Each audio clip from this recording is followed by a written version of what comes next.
শীতকাল মানেই ভ্রমণের মরশুম, যে সময় নেই ভয়াবহ গরমে ক্লান্ত হবার ভয়। ক্রমাগত উষ্ণ হতে থাকা চারিদিকের প্রাকৃতিক পরিবেশ শীতকালে তার চিরাচরিত নয়নাভিরাম সৌন্দর্য ফিরে পায়। তাই অনেক মানুষ আছেন যারা সারা বছর সময় না পেলেও এই নভেম্বর থেকে ফেব্রুয়ারি সময়টিতে সপরিবারে সবাইকে নিয়ে বেরিয়ে পড়তে চান। আর আজ আমরা খামখেয়ালি উইকেন্ডের দুটো দিন ছুটি কাটাতে চলেছি বকখালি। এই ভিডিওতে দেখাবো দুটো দিন কিভাবে বকখালির সম্পূর্ণ জায়গা ঘুরবেন তার ডিটেইলস। হ্যালো বন্ধুরা, গুড মর্নিং। শুরু করছি নতুন একটি ভিডিও। আর আজকের ভিডিওতে আমরা ভ্রমণ করতে চলেছি বকখালি। আমরা তো আমাদের গাড়িতেই বকখালি ভ্রমণ করছি। আপনারা যারা প্রাইভেট কার নিয়ে আসবেন তারা গুগল ম্যাপের সাহায্যে সহজেই চলে আসতে পারবেন বকখালিতে। আর যারা এই পার্সোনাল গাড়িতে আসবেন না তারা কি করবেন, ধর্মতলা থেকে বাসে করে কিন্তু পুরো ডাইরেক্ট বকখালিতে চলে আসা যায়। যারা ট্রেনে আসতে চাইছেন, তো ট্রেনে যখন আসবেন তখন হচ্ছে শিয়ালদা থেকে নামখানাগামী ট্রেনে উঠবেন।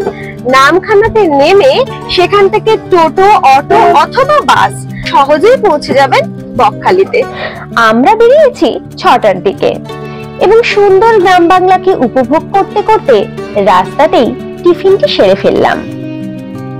সকালবেলা এই পেটাই পরোটার ঘুগনি, আমার তো ভীষণ ভালো লাগে পেটাই পরোটা খেতে। তুমি কোথায় বসে খাচ্ছ বলো? আর তার উপর দারুণ একটা জায়গায় বসে খাচ্ছি, রাস্তার পাশে দোকানটা থেকে নিলাম, আর পাশ দিয়ে খাল আর এই একটা ছাউনি, ছয়ের ছাউনি। তো দারুণ দারুণ লাগছে কিন্তু।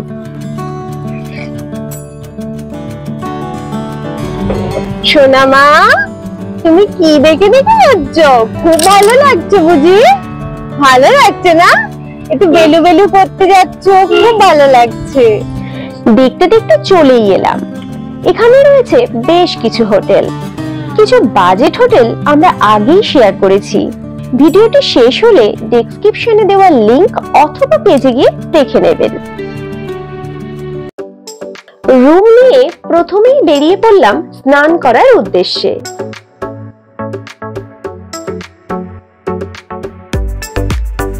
আমরা রুম নিলাম, রুমে একটু ফ্রেশ হয়ে সোজা আমরা চলে এলাম সমুদ্রের দিকে যাচ্ছি। কারণ হচ্ছে আমরা অ্যাপ দেখে নিলাম, এই লিঙ্ক দিয়ে দিলাম নিচে। এই অ্যাপে আপনারা জোয়ার ভাটা দেখতে পাবেন, আপনারা দেখে নেবেন। এখন দেখলাম যে ভরা জোয়ার আছে।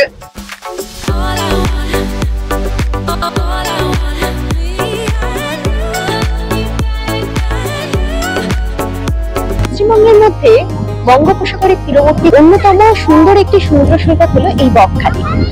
বাঙালি ভ্রমণ তালিকায় থাকা চিরাচরিত দীঘা, পুরী, ছক ভেঙে কোনোভাবে ছুটি কাটাতে দুটো দিনের যদি চান তাহলে চলে আসুন এই সমুদ্র সৈকত বকখালি।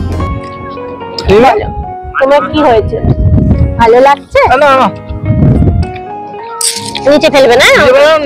নিচে ফেলো না, না নিচে ফেলো না। আসো, একটু রেস্ট নিতে চাইছেন, সেক্ষেত্রে এখানে অনেক চেয়ার রয়েছে। তো এইসব চেয়ার গুলোতে বসলে 10 টাকা করে দিতে হবে ঘন্টাতে।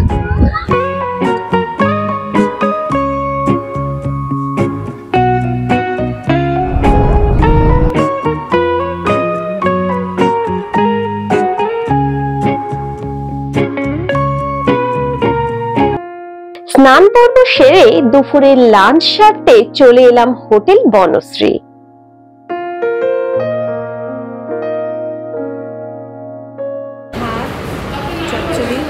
আলু ভাজা, শসা, পেঁয়াজ আর হচ্ছে রুই মাছ আছে, আর একটা গুলজার আছে, আর সাথে ডাল আছে।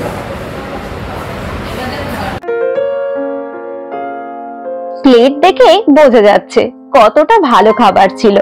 বনশ্রী হোটেলে প্রত্যেকটা খাবার দারুণ টেস্টি। চলে এলাম হোটেলে, এরপর কিছুটাক্ষণ রেস্ট।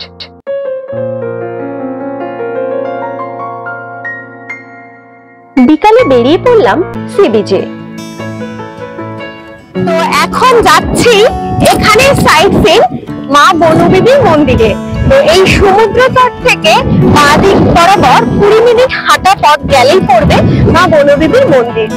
এখান থেকে যাওয়ার পথে পড়বে পুরো ম্যানগ্রোভ অরণ্য। যখন আমরা স্নান করতে এসেছিলাম তখন কিন্তু জোয়ার ছিল, তাই বেশ পুরো এখানে জল এসে গেছিল। আর এখন ভাটা পড়ে গেছে, তাই অনেকটা দূরে কিন্তু জল। আর এই সামনের দিকে দেখুন অল্প জল আছে, সেখান থেকে গরুগুলো কিন্তু এখন গধূলি বেলা পড়ে যাচ্ছে, তো বাড়ির পথে ফিরছে। আর এই যে ওরা জল ভেঙে ফিরছে, তার দৃশ্যটা একদম অসাধারণ দেখতে লাগছে।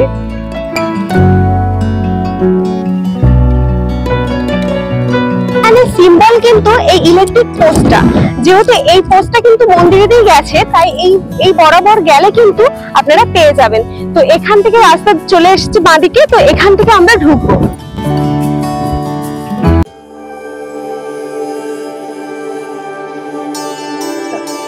স্থানীয়দের মতে এই মন্দিরটি 300 বছরের পুরনো। এখানকার স্থানীয় অধিবাসীরা অধিকাংশই কিন্তু মৎস্যজীবী। তারা সমুদ্রে যাওয়ার আগে বনদেবী মাকে পুজো দিয়ে যান। তাদের বিশ্বাস যে দেবী সন্তুষ্ট থাকলে সব বিপদ থেকে তাদেরকে উদ্ধার করবে।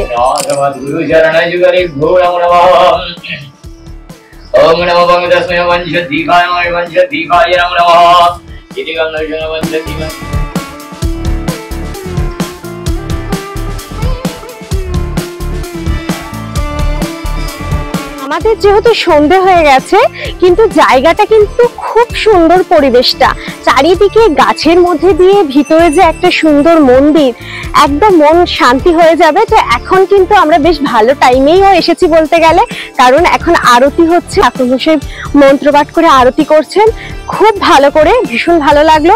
আর এই মন্দিরের ঠিক সামনের দিকে রয়েছে একটি জলাশয়, মায়ের পুকুর, তো দর্শন করলাম, জলও মাথায় দিলাম। বন্ধুরা, যখনই আপনারা কেউ বকখালিতে ঘুরতে আসবেন, অবশ্যই কিন্তু সাইট সিনে বকখালির এই বনদেবীর মন্দিরে অবশ্যই আসবেন।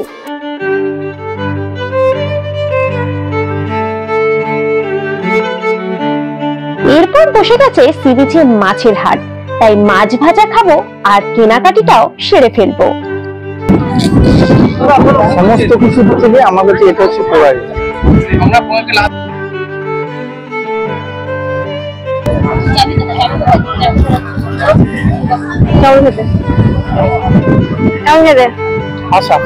পরপর খেতে থাকলাম মাছ, ফুচকা, সাথে আইসক্রিম। আইসক্রিমটা খেতে কিন্তু বেশ ভালো লাগছে। তবে এই সমুদ্র পাড়ে আইসক্রিম খাওয়া মানে এতটাই এটা টাইট ছিল, কিন্তু খোলার সাথে সাথে কিন্তু এটা গলে যাচ্ছে, কারণ প্রচন্ড একটা হাওয়া রয়েছে, কিন্তু সাথে সাথেই গলে যাচ্ছে জিনিসটা। পেঁচা আর পেঁচি, যাই হোক এই দুটো বেশ সুন্দর লাগছে, কিউট লাগছে, এই দুটো নিচ্ছি।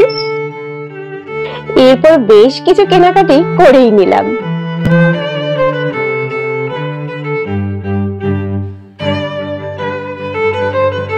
কত দাম? 160। তো এখন আমরা আদি হোটেল পারিজাতে চলে এসেছি। আর রাতে হচ্ছে আমরা ডিনারটা ওখান থেকে নিয়ে যাচ্ছি, রাতের ডিনারটা। তো আমরা রুটি নিচ্ছি, রুটি 5 টাকা করে পিস পড়ছে, 8 রুটি। আর পটল আলু চিংড়ি দিয়ে একটা তরকারি আছে, সেটা 30 টাকা পড়ছে।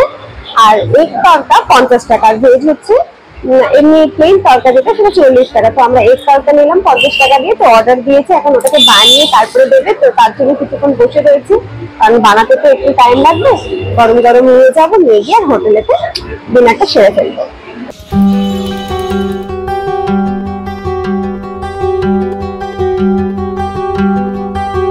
হ্যালো বন্ধুরা, গুড মর্নিং। শুরু হয়ে গেছে নতুন একটি সকাল, আর এই নতুন একটি সকালে আমাদের বকখালির দ্বিতীয় দিন। আর এই দ্বিতীয় দিনে আমরা চলেছি বকখালি ভ্রমণের সাইট সিনে। সাইট সিনে আজকে আমরা প্রথমেই যাচ্ছি বেনফিস ফিশিং হারবার, ফ্রেজারগঞ্জে। তা আমরা ওখানে শুনলাম যে 7:30 থেকে 9টার মধ্যে ট্রলারগুলো ঢোকে মাছ নিয়ে। আমাদের ইচ্ছা আছে কাঁচা মাছ কিনবো, কিনে ভাজা করে খাবো। সেই জন্য আমরা সকালবেলা ফার্স্ট আমরা ফ্রেজারগঞ্জ বেনফিস ফিশিং হারবারে আমরা এখন যাচ্ছি।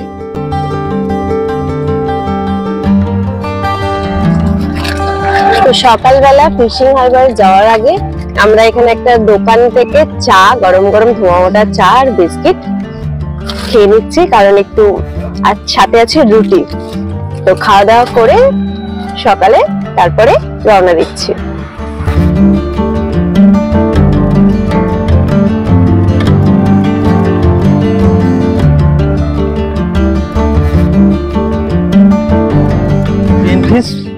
ফিশিং হারবারে ঢুকতে গেলে গাড়ি পার্কিং দিতে হয় 15 টাকা করে, আর 5 টাকা করে পার হেড টিকিট।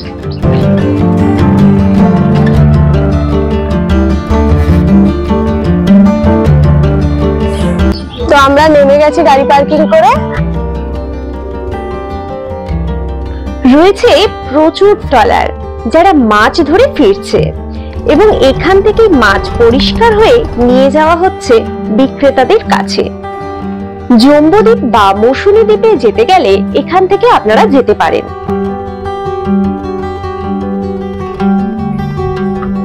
এই ফ্রেজারগঞ্জ ফিশিং হারবার থেকে এবারে আমরা যাচ্ছি হেনরি আইল্যান্ড। বেশি দূরত্ব নয়, ওই 5 কিলোমিটার।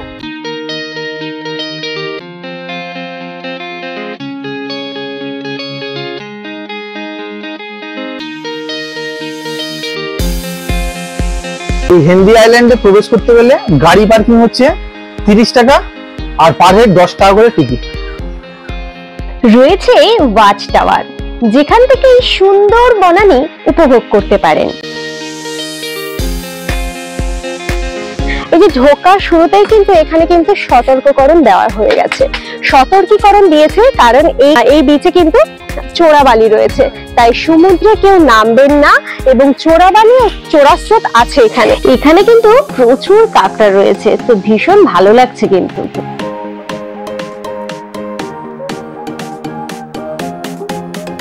ঢোকার শুরুতেই দেখুন দু সাইডে ম্যানগ্রোভ গাছ দিয়ে পুরো একদম রাউন্ড হয়ে গেছে, যেন মনে হচ্ছে একটা সরু রাস্তা চলে গেছে।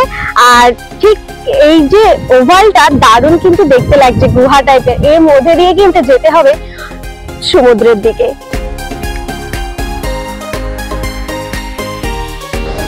চলে এলাম হেনরি আইল্যান্ড। এই পরিবেশটা দারুণ লাগছে কিন্তু। এক সাইডে ম্যানগ্রোভের অরণ্য আর আরেক সাইডে সমুদ্র সৈকত।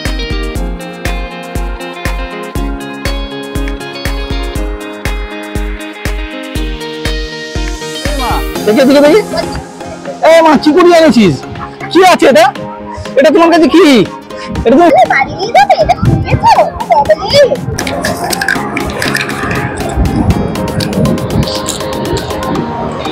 এখানে কিন্তু এই জিনিসগুলো বেশ পাওয়া যাচ্ছে। এই ঝিনুকগুলো দেখুন কত সুন্দর ঝিনুকগুলো, আর এই যে যেগুলো অ্যাকোরিয়ামে থাকে আর কি, তো এইগুলো এখানে কিন্তু বেশ পাওয়া যাচ্ছে। আমার কিন্তু এই জায়গাটা দারুণ লাগছে, দারুণ। আর এগুলো আমি বাড়িতে নিয়ে যাব।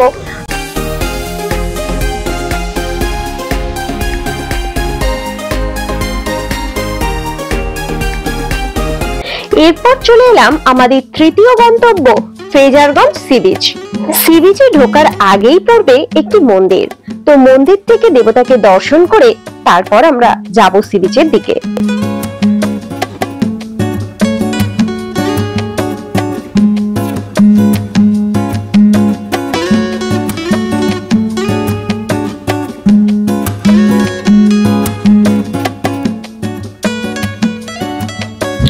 ঐতিহাসিক তথ্যানুসারে 1903 থেকে 1908 সাল পর্যন্ত বাংলার লেফটেন্যান্ট গভর্নর ছিলেন স্যার অ্যান্ড্রু ফ্রেজার। 20 শতাব্দীর গোড়ায় তিনি বঙ্গোপসাগরে এই সৈকতটি আবিষ্কার করেন। তখন এই জায়গাটি কতগুলি মৎস্যজীবীদের গ্রাম ছিল মাত্র। তার সম্মানার্থে বর্তমানে এই গ্রামটির নাম রাখা হয়েছে ফ্রেজারগঞ্জ। এই সেই ফ্রেজার সাহেবের বাংলো। তিনি এই বাংলোটা বানিয়েছিলেন, তিনি কিন্তু এখানেই বসবাস করতেন। এখন বর্তমানে বাংলোটির অবস্থা এই বট গাছে তাকে পুরো গ্রাস করে নিয়েছে। তাছাড়া সমুদ্রের অত্যাচারে সমুদ্রের এতে অনেকটা ক্ষয়প্রাপ্ত হয়ে গেছে আজকের তার রাজপ্রাসাদ। তবে এখন অনেক পর্যটকরা যখন আসেন এখান থেকে ঘুরে যান, বেশ ভালো লাগে জায়গাটা দেখতে। এখানে দেখতে পেয়ে যাবেন বেশ কিছু লুপ্ত হয়ে যাওয়া উইন্ড মিল। এরপর চললাম আমাদের চতুর্থ এবং শেষ গন্তব্য কার্গিল বিচ।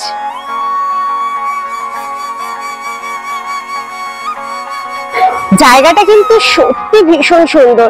তো আপনারা যখন আসবেন না, টোটোওয়ালাদেরকে বলে দেবেন যে আমাদের কিন্তু একটু সময় লাগবে, কারণ এইসব জায়গা ছেড়ে যেতে ভালো লাগবে না, কিছুটাক্ষণ অবশ্যই এখানে থাকতে ইচ্ছা করবে, এতটাই সুন্দর জায়গা। তো এইগুলো কি আছে আমি ঠিক বলতে পারবো না, তো এগুলোর জন্য কিন্তু আরো বেশি ভালো লাগছে, কারণ এগুলোর উপরে কিন্তু গিয়ে একটু বসা বা দাঁড়ানো বেশ দারুণ লাগছে।